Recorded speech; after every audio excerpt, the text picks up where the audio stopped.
Madame Isis. Bonjour. Comment vous allez? Très bien, merci. Merci d'être là ce matin avec nous. Je suis ravie Contente aussi de vous avoir. Merci. Alors, on va parler d'oser visualiser votre succès. Oui. Il faut visualiser son succès si on veut gagner, si on veut le réussir. Exactement. Ben alors, nous vous écoutons. OK. Alors, je suis venue pour parler de visualisation. Oui. C'est quoi la visualisation? Je vais vous donner une petite définition et expliquer après. La visualisation, c'est l'exercice qu'on fait de manière consciente. Je dis bien de manière consciente, afin de visualiser quelque chose qu'on désire, quelque chose que l'on veut voir devenir une réalité objective. C'est-à-dire quelque chose qu'on a au fond de nous, quelque chose qu'on imagine et qui doit se cristalliser dans le monde physique. C'est ça la visualisation créatrice. D'accord. Voilà. Maintenant, comment, après l'avoir visualisé, bien sûr, si on veut, il ne suffit pas que de visualiser. Non. Il faut, je pense, avoir des actes et tout pour en arriver au succès. Voilà. On ne peut pas parler de visualisation créatrice sans parler de ses principes de fonctionnement. Voilà. Voilà. On va aller par analogie. On va faire une comparaison entre un ordinateur et l'être humain. L'ordinateur a un système de base que nous appelons système d'exploitation. On peut prendre l'exemple du Windows, par exemple. C'est un système, comme son nom l'indique, d'exploitation qui permet d'exploiter l'ordinateur en tant que tel, en tant qu'ordinateur. C'est ce qui fait qu'on peut allumer l'ordinateur, on peut l'utiliser. C'est pareil chez l'être humain. Nous avons un système de base avec lequel nous naissons, que nous appellerons ici le subconscient. C'est ce qui nous permet de respirer, de manger lorsqu'on a faim, de boire lorsqu'on a soif. C'est un système qui nous permet aussi d'être exploité en tant qu'être humain.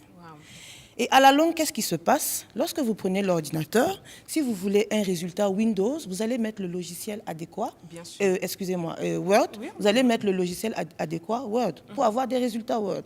Chez l'être humain, ça se passe exactement comme ça. Si je veux faire de la médecine, qu'est-ce que je vais faire? Je vais installer le logiciel de la médecine qui va consister à quoi? À faire des études de médecine, à prendre des informations extérieures et à venir installer au niveau de mon esprit, de ma tête, de mon intelligence, pour pouvoir avoir des résultats de médecine.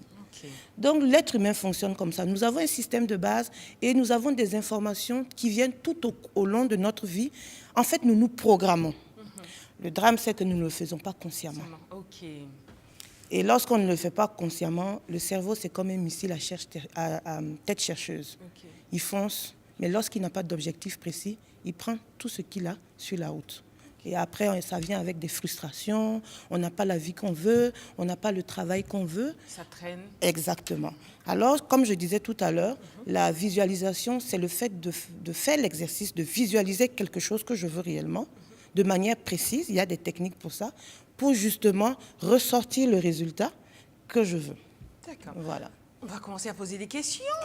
Mais oui. Alors, moi, je vais commencer par un jeu. On dit souvent aux enfants, je ne sais plus à quel âge, qu'est-ce que tu veux faire demain? Et on pose inconsciemment aussi cette question à nos enfants, peut-être pour pouvoir dire, eh bien, écoute, si tu veux faire ça demain, voilà déjà tel comportement, tu dois éviter ça et ça et ça et ça. Comment amener nos mamans à ne plus...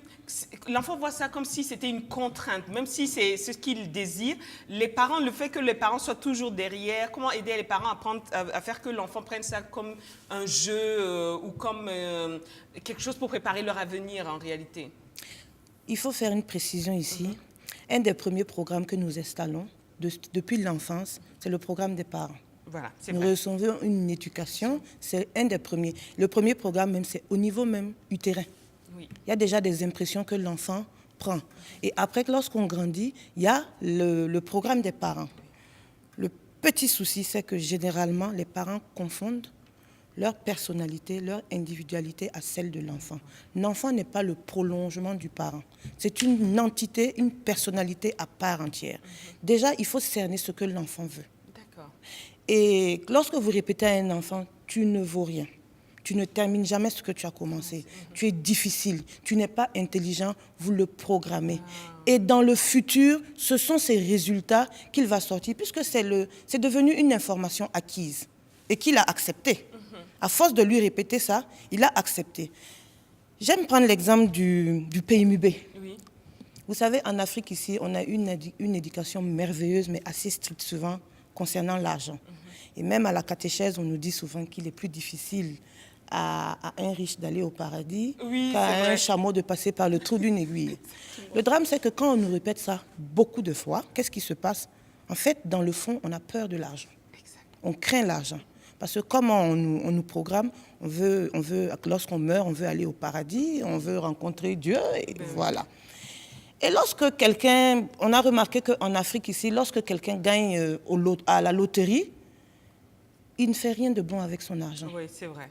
Bon, en bon africain, on dit qu'il a des génies qui aspirent l'argent, pardon, voilà. Et il y a des études qui ont démontré qu'en fait, non, ils ont une pensée racine qui dit qu'il veut accéder au paradis. Ça, c'est le logiciel de base. Toutes les informations qui vont venir ne priment pas sur la pensée racine, du fait qu'ils veulent aller au paradis. Donc, lorsque le subconscient a l'information que monsieur ou madame a eu une certaine somme d'argent, le subconscient dit non, attention. Ce qu'elle veut, moi, je sais. C'est programmé, c'est imprégné en moi. Elle veut aller au paradis. Et pour aller au paradis, elle ne doit pas être riche. Donc, qu'est-ce qui va se passer? Le subconscient, maintenant, va nous pousser à avoir des actions qui vont attirer des gens ou des situations qui vont nous ramener à notre état initial de pauvreté. Bon, c'est super bien dit. Alors, j'espère que vous avez compris, parce que ça... bon, allez, je me retiens. Madi, à toi. Ça, le militaire, je me ris quand j'écoute ça. Parce que avoir si peur de l'argent. Oui, mais alors, madame, vous écoutez, on a l'impression que l'homme doit se réaliser d'abord dans son intérieur avant de chercher à le matérialiser. Est-ce que ce n'est pas ça qui conduit aussi à certaines formes d'idéalisme? Quelqu'un qui veut dire aujourd'hui, moi je veux construire, je vais être ceci, je vais être président de la République par exemple, pourquoi pas, on n'interdit à personne d'être président. Alors il intègre ça dans son subconscient et maintenant il cherche. Est-ce que ce n'est pas ça aussi qui amène les gens à aller à des extrémités parce qu'il a déjà formaté dans son subconscient qu'il va être président de la République? Des extrémités par rapport à quoi? Des extrémités par rapport à la méthode. Par exemple, parce que comme quelqu'un disait, la fin justifie les moyens.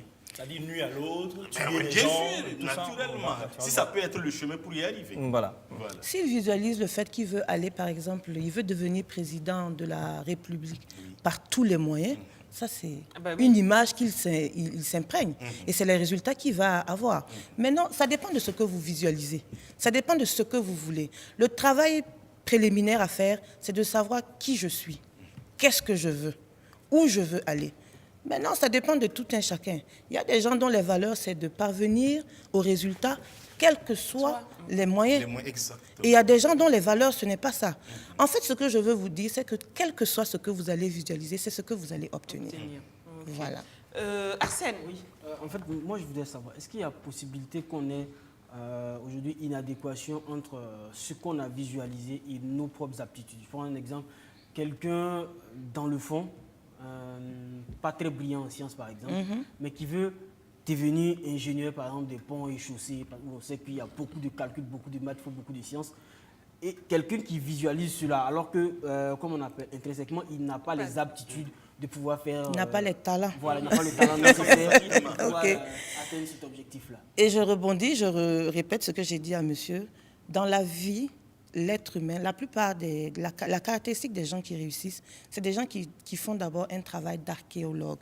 Ils dépoussièrent à l'intérieur d'eux-mêmes. Ils essayent de se connaître. Parce que la visualisation, c'est pas de la magie, c'est pas de la sorcellerie. C'est en fonction de ce que tu es apte à faire, en fonction de qui tu es. Si tu n'as pas d'aptitude en médecine et que tu commences à visualiser de la médecine, tu ne peux pas traduire l'émotion adéquate qui va avec. Lorsque tu visualises, tu n'es même pas bien avec toi-même. Et je peux vous assurer que le langage que le subconscient comprend pour pouvoir nous pousser le corps humain à réagir, à poser l'acte qui va cristalliser le résultat, c'est l'émotion. Lorsque je vais pour acheter, visualiser une voiture, je vais à CFAO, je regarde la voiture, je rentre, je touche le volant, je sens le cuir. On appelle ça le système VACOG. C'est-à-dire j'utilise tous mes sens, le visuel, le goût, l'odorat. et j'en passe. Et lorsque je reviens à la maison pour faire l'exercice, je dois ressentir l'émotion comme si j'étais exactement dans la voiture. Bon, maintenant, si vous vous imaginez aujourd'hui, à l'instant T, être dans une voiture de 100 millions, c'est clair que votre cœur va trembler à un moment donné. Voilà, vous faites quand même l'état des lieux. En fait, c'est graduel. Il y aura un moment où vous pourrez peut-être visualiser une voiture de 100 millions pour être en adéquation avec le moment et avec vos émotions. Mais lorsque vous vous mentez à vous-même, on ne peut pas tromper le subconscient. Ok. Voilà. Alors, comment aider un jeune à mieux visualiser? Parce qu'on a tous plusieurs projets. Ok. Donc, comment l'amener par des exercices ou par des interrogations à soi-même à mieux visualiser, par exemple? Il faut d'abord se fixer des objectifs. D'accord. Se fixer des objectifs. Même quand on est jeune? Oui. Non, déjà, quand c'est les enfants, c'est les parents. OK, qui se fixent... Qui aident les enfants, qui apprennent à connaître leurs enfants. Quelles sont les aptitudes de l'enfant? Si vous rêvez que votre fille devienne médecin et que vous voyez qu'elle n'a pas les aptitudes, ne l'obligez pas. D'accord. Moi, j'ai ma petite fille qui, depuis très petite, reconnaît toutes les banques. Quand elle voit une banque, maman, c'est une banque. Maman, c'est une banque. Je lui ai demandé finalement, mais qu'est-ce que toi, tu aimerais faire quand tu seras grande? Elle me dit banquière. Donc souvent, je l'appelle ma banquière. C'est un système pour la programmer. Il y a ma petite fille, l'autre, la deuxième, qui me dit qu'elle veut être maîtresse. Et j'ai une amie qui était à côté qui m'a dit, maîtresse, qu'est-ce que être maîtresse, ça va t'amener où? J'ai dit non. Oh non. Ah non. Elle peut être une maîtresse qui va se distinguer. Être maîtresse, c'est un métier noble. Noble, exactement. Voilà. Et je lui ai dit, tu seras une maîtresse distinguée. Donc souvent, je l'appelle ma maîtresse distinguée. Donc je les conditionne en fait. Oui. Et souvent, apprenez à vos enfants à répéter. C'est des exercices mentaux. Si c'est une fille, je suis belle. Ou c'est un homme, je suis beau. Je suis intelligent. Je suis unique. À force de le répéter, ils vont le croire. Et à force de le croire, ils vont l'imprimer. À force de l'imprimer, ils vont installer le logiciel de la confiance en soi. Et demain, vous allez voir que ce sont des enfants à succès. Super. Ça, c'est pour les jeunes avec leur maman. Un adolescent, par exemple, de 15 à 18 ans. Aujourd'hui, il y a des outils qui permettent déjà d'accompagner les enfants. Il y a un outil qu'on appelle le Career Direct, qui permet déjà de faire des tests de personnalité pour canaliser l'enfant dans son choix même de filière. D'accord. Donc déjà, quand l'enfant sait ce qu'il veut faire, en fonction de ses valeurs, en fonction de sa personnalité, on peut accompagner l'enfant à se fixer des objectifs. Et lorsque les objectifs sont fixés, on peut lui apprendre la technique de visualisation. J'ai une collègue dont le petit frère a eu le BPC. Et, quand il a eu le BPC, il a dit à ses parents qu'il va faire son passeport en 3e.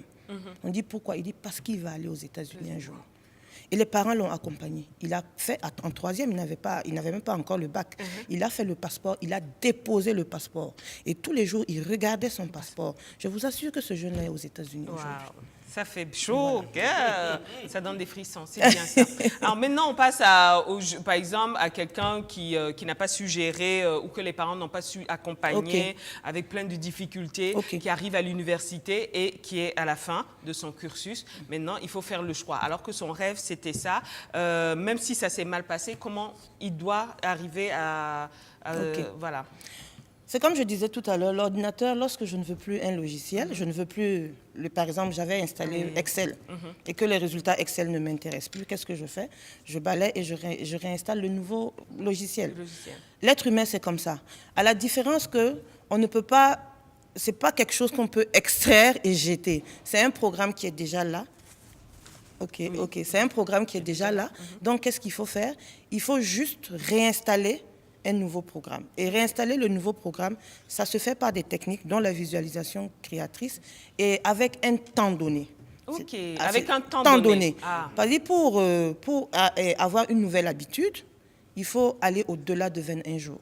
C'est démontré scientifiquement. Pour créer une nouvelle habitude, il faut exercer, il faut visualiser, il faut croire à la chose au-delà de 21 jours. Ça dépend des gens. Il y a des gens, c'est 21, il y a d'autres, c'est plus. Mais en tout cas, à partir de 21 jours, on peut se dire qu'on commence à créer l'habitude. D'accord. Voilà. Donc, du coup, il faut insister. Rapidement, Arsène. D'accord. Moi, par exemple, pour quelqu'un qui avait des objectifs, il a peut-être pu atteindre ces objectifs-là jusqu'à un certain niveau et qui rechute, par exemple. Je prends l'exemple de Tiger Woods qu'on a connu, qui était excellent dans le golf, mais qui a connu une chute, qui est revenu pratiquement à la case départ, même pire. Et pour cette personne-là, par exemple, là, comment pouvoir travailler sur son subconscient, pouvoir atteindre de nouveaux objectifs, comme il l'a fait récemment au Master d'Augusta, où il a remporté le premier. C'est bien de le préciser. Les gens qui exercent le plus la visualisation créatrice, c'est le monde sportif. Il y a des joueurs de football, avant de monter sur le terrain, ils visualisent tout le match. Waouh. Il y a des coachs qui les accompagnent pour ça. Et souvent, ils se retrouvent à faire des actions qu'ils avaient déjà visualisées, textuellement, au millimètre près. Tiger Woods, c'est quelqu'un qui a connu une chute, mais qui a su se relever. Se relever, certainement. Il a eu un coach, il a eu de l'accompagnement pour croire. Il a cru d'abord qu'il pouvait le faire. Il a cru qu'il pouvait se relever. Il a cru qu'il n'était pas fini. S'il avait pensé un temps soit peu qu'il était fini, il n'aurait pas gagné. Donc, il s'est préparé mentalement à la victoire. Et on dit qu'il y a certains cyclistes, dès le bas âge, lorsqu'on sent qu'il a les potentialités de devenir un cycliste, en dehors de l'entraînement, on lui apprend à visualiser la victoire. Il s'assoit, il ferme les yeux et il se voit sous les projecteurs. Il sent la lourdeur sur son cou par rapport à la médaille qu'il a à son cou. Il sent déjà des crampes au niveau des joues tellement il a souri. Et souvent, quand c'est bien fait, vous le ressentez physiquement. Et un jour, vous allez vivre la situation et vous allez dire, tiens, j'ai l'impression d'avoir déjà vécu ça à quelque part. En fait, vous avez visualisé la chose qui s'est juste matérialisée dans le monde physique. Super. On termine sur ça. Ça veut dire qu'il faut visualiser, il faut croire en vos rêves. Et visualiser, c'est déjà avoir accès à ce rêve-là, n'est-ce pas? C'est ça. Merci beaucoup, Madame Isis Merci. Ouedraogo. Vous êtes coach certifié de l'Académie CFC. On se demandait, c'est quoi CFC? Conférencier, formateur, coach. C'est une académie qui forme des conférenciers, des formateurs et des coachs à succès. Ah ben voilà.